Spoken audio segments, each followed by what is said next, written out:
Hi everyone, in this video I will show you some keyboards keys are not working on laptop. So I will be showing you solutions here. Number one, you have to go to your start menu and then search for settings. Here on your settings, what you're going to do is you have to look for update and security. You have to click this one and it will take you directly to the Windows update. What you're going to do is go to the left side and look for troubleshoot. Now tap on additional troubleshooters. And then this time you have to look for keyboard. What you're going to do next is you have to run troubleshooter here. So right click and then run the troubleshooter.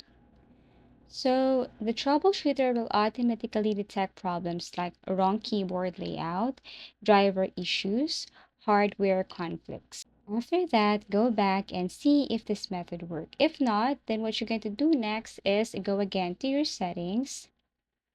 And then this time you have to look for a device manager, or you can just basically look or search for device manager. Now in the device manager, you have to scroll down and look for keyboard and then expand.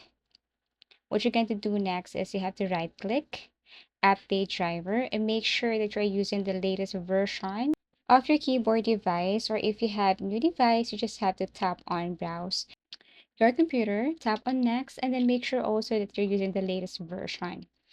Next, see if this method worked. If not, then the next thing you should do here is to go back to your settings and then make sure that you are using the latest version or the updated version. So go to updated security and then check if there are any updates.